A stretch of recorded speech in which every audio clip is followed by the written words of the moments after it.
Hey everyone, welcome back to the Work Sucks But I Like It podcast. I'm your host, Tony Tenaglier, and today we're diving into something that might seem unexpected, but is actually a great way to learn about work, creativity, and even leadership. It's Legos. Yes, those colorful little bricks that get everywhere and where we grow up playing with.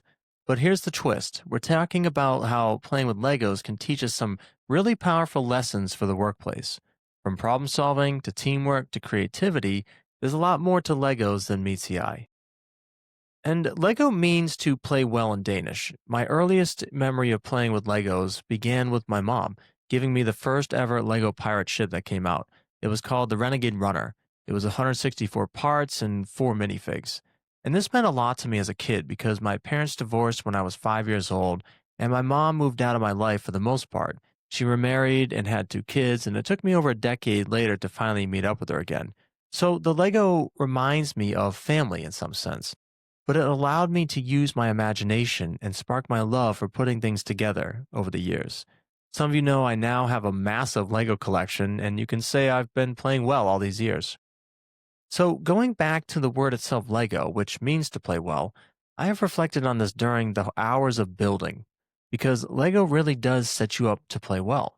Aside from the work of assembling thousands of pieces in big sets, there are instructions to help you every step of the way. The bags are numbered, and the pieces are easily identifiable by color and shape to put it all together. It really is a system that Lego has created, and this system I will still draw upon whether I'm building or not building Legos today. 30 plus years later, and I'm building Legos still today. And I think the reason I attribute to that is that because of their system of making play fun. I've stuck around all these years for that. Some of you know that, most of my collection is really kind of the modulars. I've got a couple trains and I have a lot of the pirates from Lego over the years. I've added a link on the worksucksbutilikeit.com website of some photos, and you can check it out there, my crazy Lego collection. And one of my best friends actually still gives me crap for not buying the last Lego pirate ship to complete the collection. Although I do have a search watch on eBay for it. It's out there. Maybe one day I'll buy it. Now, aside from building up the collection over the years, Lego has always been that activity that really helps calm myself down from everything. It's a sort of meditation, a chance to find a little stillness in my day and allow my curiosity to build things to come alive. There's this, feeling of reward when you click the last piece in a set. But in reality, the Lego city I created wasn't really developed until a couple years ago when I finally started putting all my sets together in one massive display. Fortunately, I have the space in my house. And the concept of entropy in Lego really goes hand in hand because the pile of Legos can get messy real quick. So with the train, though, it even has multiple stops and the amusement park, the downtown city, the beach, making the entire city accessible to all that live there. So I have to admit that Lego knows their target audience well. They can appeal to not only kids, but even adults. I mean, look at myself, a grown man in his 30s, still getting all excited when a new Lego modular is coming out or a pirate ship is being released. Lego's gotten me to even get outside my comfort zone, though. Like, I've even gotten into some of the Harry Potter modular builds of late. And one thing that makes Lego really awesome is the values they're built on. And my first book, The Impression of a Good Life Finding Your Song and Dance, was big on talking about the first meaning of value. And these are the standards for which you're to do something. But what happens today is that people are focused on what something is worth, which is the second meaning of value. So as a society, we tend to get this backwards quite often. I'm always thinking beyond what something is worth, even though the cost of some Lego sets can be relatively expensive these days. And to be honest, I do have a budget, believe it or not, for my Legos. And when I can't afford one, I have to head to the basement and dig out the buckets of bricks and build something from scratch to get the creative itch out. But Lego's values, and we're going to again look at the first meaning of the word, not what, they're worth, actually have helped establish my own standards for how I want to work and play. So let's explore them. They have values of imagination, fun, creativity, learning, caring, and quality. So let's break each one of these down as Lego describes them. The first is that of imagination, in which they describe on their website as encouraging the idea of free play, allowing children to develop their imagination, which they claim is the foundation for being creative. How does that look in my life? Well, over the years, I've built things like bowling alleys, a Lego Titanic, a mock pirate ship, and other creations. Even at one point, I tried to make little movies with the Legos because Lego acts like really a gateway into allowing me to use my imagination. It's allowed me to be creative, how to use the pieces in certain ways and get creative on how I would stabilize a mountain, for example, for my Lego train to go through it. And that leads to the next value, which is creativity. Imagination really feeds into creativity. And Lego describes this as when you can combine both logic and reasoning with playfulness and imagination. If Lego isn't the perfect example of that, I don't know what is. It's always fun trying to take these seemingly simple pieces and turn it into something complex. There has to be some logic of putting one piece together before the next as they stack up, but also this act of reasoning as to how and when to build the set itself. This ties into the fact that it's a toy, which implies a sense of play. And with play comes that imagination, which leads to creativity. So my Lego city was built brick by brick, but the value of creativity is pervasive through the entire build. Then there's the value of fun. This is about being on an adventure and the happiness we can experience on that adventure. It is built around the idea of learning through building, unbuilding, and rebuilding, which I've certainly done over the years.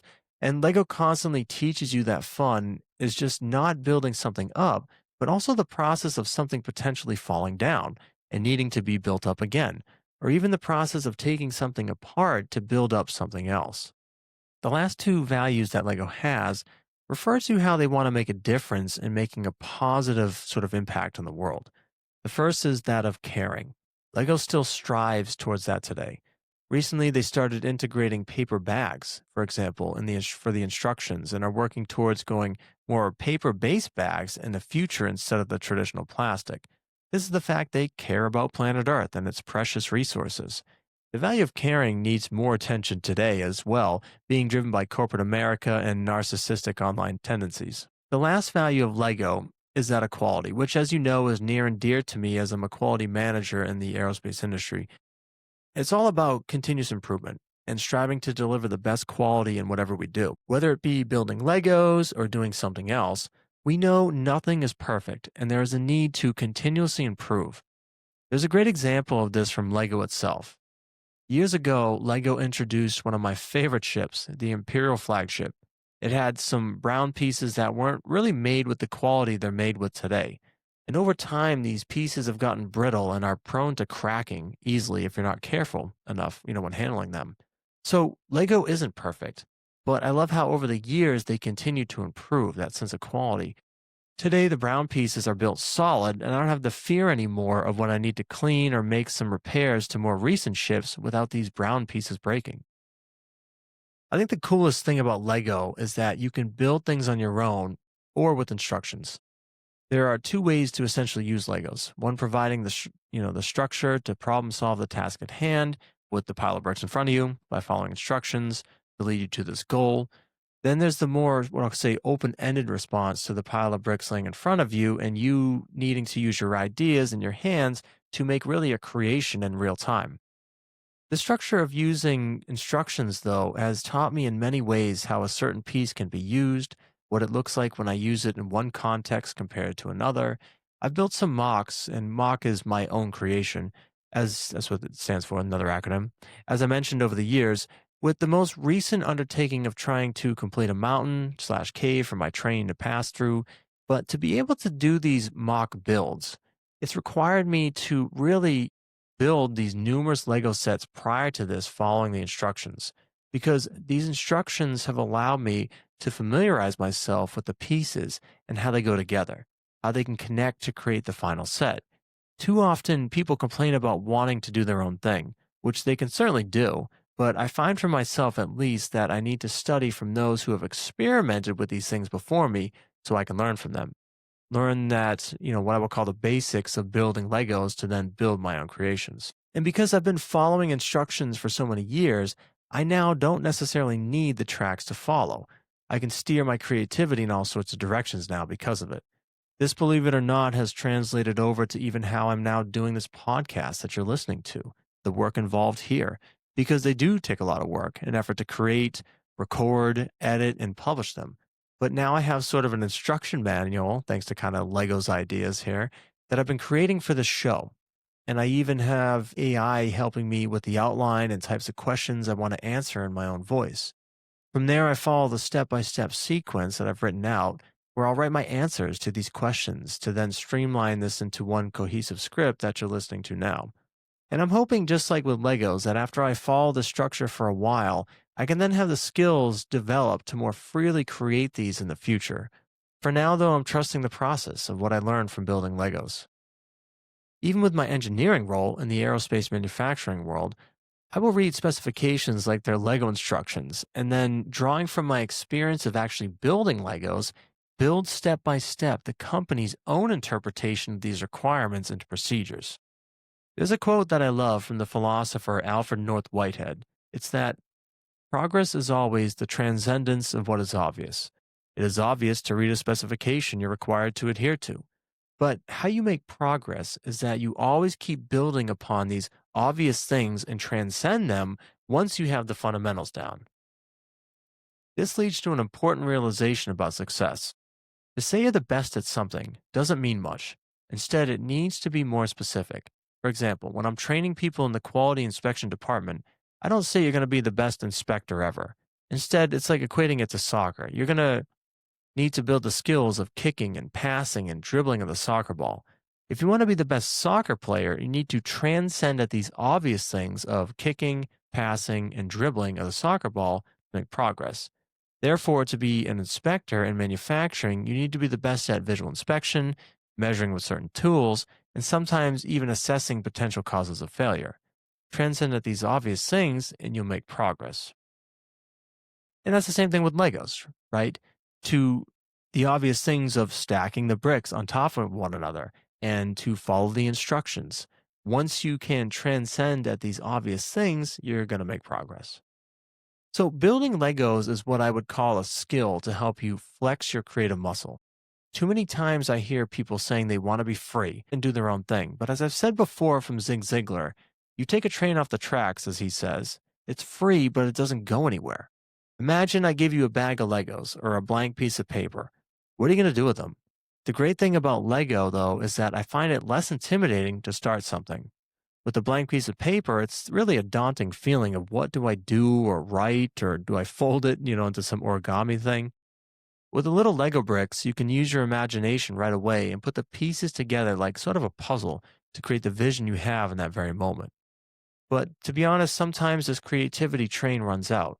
I've had that happen to me when building my own mocks.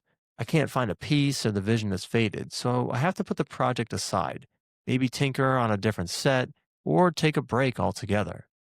There's a trick I do sometimes, though. I spread the pieces out and sort them, maybe by color, maybe by shapes. This helps my brain and eyes see them a little differently. That in itself sometimes can equate to me getting back into a groove and slotting pieces here and there.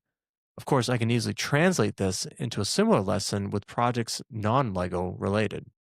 For instance, when I'm working on a training program or creating a procedure, I implement the same strategy of putting things into little piles.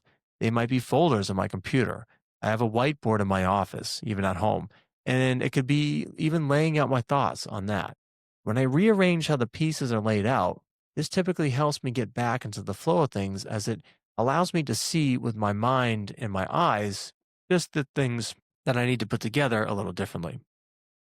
If it's one thing that Lego has taught me over the years, it's patience. There's been times where I've needed to take things apart and rebuild them. There have been pieces that are delicate and require a certain amount of dexterity to get right. And my favorite, sarcastically speaking now, is when I get through a bag and I have pieces missing. I clearly miss something in the instructions and have to go back. And it usually starts with flipping the pages and also me flipping out sometimes, but it forces me to take a deep breath. And years ago, the instructions didn't do what they do now. They weren't really clear as to the pieces you needed for that step or where they even went. And when I'm building my mocks, I see this as a part of the process. I'm constantly building things up and taking them apart, and it's like shaping an area at first. Then I look at it and determine if it meets the aesthetics I'm looking for. And if it doesn't, I tear it down and search for another piece or try to move the pieces in a different way. I have to be in a certain mindset, though, knowing I'm going to be either building my mock or following instructions from a Lego set. So I've really compartmentalized the two ways of building over the years as slightly two different activities. The cool thing about Legos now is that some of the sets you can actually build with others. They have multiple instruction sets, and you can be working simultaneously on a build together. When it comes to mock builds, though, that has always been more of a personal activity, and I typically do that on my own. If it's a three building modular set, though, I will take one while my, for example, girlfriend takes the other so we can build simultaneously. For odd number bags or builds, what I've done is I get the pieces ready for her and she puts them together. So it's like a sort of an assembly line. But this sense of teamwork I also use in the workplace. Seeing the bigger picture of a project, I now use what Lego does with these sets and I split up the work. I can break up a given project, like giving the maintenance team the surveys to work on for the heat treat ovens and the calibration department for building the instructions. It's amazing how Lego has built in this idea of systems for making work seem like play. This has been labeled elsewhere as the Tom Sawyer effect, where you turn work into play. And I try to gamify a lot that I do now with a team because I see it like a sports team where we're all trying to win the game we're playing. Whether it be building a Lego or heat treating parts that go into planes, it's all the same to me at this point. And because Lego has built these systems, it actually allows me for better communication and collaboration on a given project. It's clear what pieces are needed for the next step as I hand them off to my girlfriend or parts for of a project to give someone at work. It's also a great way to show how taking small steps truly leads to the bigger payoff. Sometimes my girlfriend will see the amount of bags and get overwhelmed, but when you take it one piece at a time, you eventually get to the goal. It's just like the saying, the journey of 1,000 miles begins with one step. With Lego, you just start with one piece. Let's explore this idea of system a little more in detail. In essence, when you get a Lego set, you get the picture on the front of what it will look like. Then there are bags inside with the big numbers on each one to identify it. Then there's this packet with instructions and sometimes even stickers. It's all laid out and packaged in one place, one box. But when you step back from this, you begin to realize it's just a puzzle, similar to a jigsaw puzzle of laying out the pieces to make a picture. Lego makes a 3D structure with instructions, though. Although you could use your imagination as well and build something else. This now becomes a task of project management. How much time are you willing to spend on the set? Each bag sometimes can take me up to 15 to 20 minutes, depending on the complexity of what you're making. I will spend nearly 8 to 10 hours for the multiple thousand piece Lego sets, so you have to plan accordingly. It's no different to looking at projects at work, though. I now have a better pulse as to the time things take and can better and more effectively manage that process. This is really due to, again, Lego providing me the sense of structure as to how I build something. It's about knowing how to plan something and having a rough idea of how long that something will take. For example, running a survey on the ovens at a particular time of the day, and then knowing how long the report will take to generate thereafter. Even for this podcast show, believe it or not, for these 15 to 40-minute episodes, it will take me 1 to 3 hours to write the script and ideas out. And then, of course, there's the time to record it with all the screw ups and everything else, or I need a drink of water. And then the editing, which can take up to 1 to 2 hours. So for a given 15 to 40-minute episode, I can spend anywhere from 2 to 6 hours a week working on it.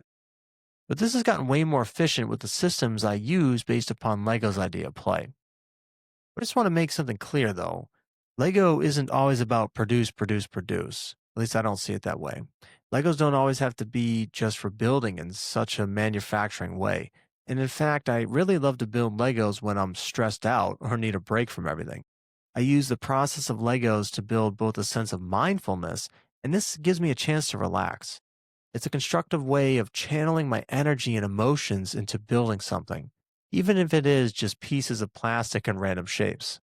But again, I think this is where Lego really nails it because the word means to play well. It further implies that we need to be playing well anytime we are building Legos. Whether we're set out to build the 5,000 piece set, or doing it just for fun, or building Legos with your friends, you can always play well, no matter the mood or what the weather is like outside. And I think because of the state Lego puts you in while building, I've actually had some great thoughts come from it. I'll be building and all of a sudden I might get an idea to make, maybe a podcast episode about it. Or maybe it's about an unresolved problem at work I've been thinking about. So what I've done at my house is I have numerous notebooks around the house for times like this where I can just write these thoughts down. Although I have to admit the trick sometimes is finding the correct notebook and when I want to go look for the note. One other great thing about Lego is that it teaches you about failure. And yes, I've had Legos collapse on me over the years, whether I didn't build it correctly or I've accidentally dropped them. And they teach such an important lesson on failure, though.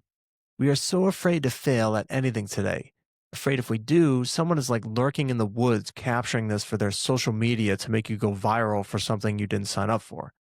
The pieces for Lego really only have so many ways you can put them together. When building a mock, it's clear whether the structure will hold or not early on. But that, is probably due to my years of building them that has made me realize what needs to happen internally to make the structure sound. But what Lego teaches you right away is that there's immediate feedback. People tend to categorize this as failing. But as you've heard on this show, I don't like the word failure. I actually prefer the term immediate feedback. We tend to label things as positive or negative, but you really don't know if something is good or bad in all honesty. So when a piece doesn't fit, or I forgot a piece and now I can't complete a step, I realized that something went wrong and I need to be more mindful in the next following steps. Sometimes when I have to rebuild the set, I feel like I go faster sometimes. I'm more determined. Sometimes, yeah, there's a little bit of anger, I'll admit, but that's part of the process. I watch professional athletes get angry with the sports that they're playing after the immediate feedback of losing a game or missing a shot, but they compose themselves to then score the next point or win the next game. It's no different with Legos. It teaches you about composure when dealing with failure, or what I call or prefer immediate feedback. Years ago, I tried to apply to Lego, like actually get a job there, and indicated I was an avid builder and had a massive collection. I didn't get the job, unfortunately, but I have thought about my life as being a Lego set and what it would look like today. For years, I've loved pirates and then got into the Lego City stuff, and I'll spend hours sometimes working on my Lego collection, imagining myself sailing through the seas with the pirates, riding the train around the Lego City, stopping at the movie theater to then hit up the amusement park and go on the roller coaster, or even just chill out by the waterfall in the tree house or by, the campsite that I've made on the mountain. My first mock ever was building the Titanic, like I mentioned, and I wish I took a picture of it. Of course, it looked nothing like the Lego Titanic that came out today from Lego, but I was so proud of what I did, building that from only a series of photos, from books I had on the Titanic. I remember asking for Christmas, those years I was working on it, just for buckets of Legos, so I could just sit there and sort the blacks, the reds, and the whites, and some yellows to make the infamous ship. I remember even trying to build the intricate deck details on the Titanic, and at one point, even tried putting it in the bathtub with water to see if it would float and even sink just like it did in the movie. Unfortunately, though, both of my tests failed with it floating and sinking. Instead, it became just a hunk of colored plastic just flipped on its side, bobbing up and down with the waves. But with Lego, it's about imagination and not always the reality of what is actually built. So it isn't one set or build that I would say is me, but rather the city itself today, the entire pirate battle scene of good versus bad, the process of just building Legos, playing well. And what I love about Lego is that you focus on the little things to then build them up to the more complex things. It reminds me that progress is made, again, when you simply transcend what is obvious, simply putting the small things together first. So, if I were to associate with one Lego set, I don't think I really have one. Maybe it would be a pirate ship, but instead I see my life, my Legos, as just a collection. Collecting pieces, collecting memories, even collecting and bringing people closer together, is a really cool thing. For those that are interviewing on the show, I've been working behind the scenes to make little figurines to go into the Lego City. And I'm going to be showcasing those on social media. So check those out on Instagram and even LinkedIn. Because the work community has been on my mind a lot of late, especially as I try to avoid drowning from the sea of online noise. And so I'm not really talking about online communities. I'm talking about person to person, face to face communities. And Lego is that first potential bridge of bringing people together to build things together because you have to be there in person to build them. You can't virtually build a Lego. So, as I mentioned, my podcast shows utilize some AI to help in the questions to get my thoughts flowing for each episode. I just want to say that I answer the questions, not AI. AI just gives me the questions. I want to end with a cool one that ChatGPT proposed for a question on this particular episode. Build or break. The guest chooses one work habit to build up and one to break down. So we need to build up the idea of building skills and breaking down challenges. Why? Because these two components are an important factor in a flow state. Lego is good at creating flow states because of the clear goals, immediate feedback, and the balance of challenge to skill ratio. We are focused so much on the goals sometimes, like we need to build this Lego set and get it done quickly and efficiently without, errors. That's like corporations, right? Making how they make you feel today about all work. But of course, it's how you get there that is just as important. How good are you at recognizing the important skills required to being good at building Legos? It seems ridiculous when talking about Legos, but it's simply having the dexterity of being able to put the pieces together, even the smaller pieces. Why do you think certain sets are for different ages? Why do some of the types of sets call them creator expert sets? So that's building up one work habit. One thing to break down is that of really the challenges and how to manage them. So I don't open up all 30 bags on a modular and start building. I take on the challenge of one bag at a time and further down one piece at a time. If you decide to buy a Lego set, make sure you balance the challenge of the build with your current skill level. It will make a difference as to the experience you have working on your Lego. So remember, success is not about good luck, it's good skills. And the skill today is to think about building the work you do around the idea of Lego systems and values. Can you play well in the work that you do? Hopefully, this is what this podcast show is helping you do. Develop those key skills to build those up, to be successful in the things you want to build and achieve in your life, whether they be at work or life related. And as Lego would say, as I keep saying, play well when doing it.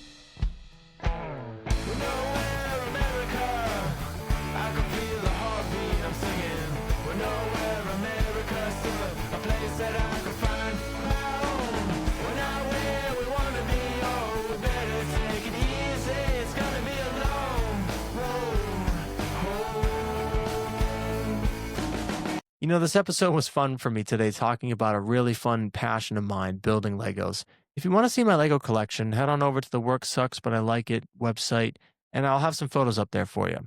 If you're finding value in these episodes, please share your successes and a review. It all helps the podcast show.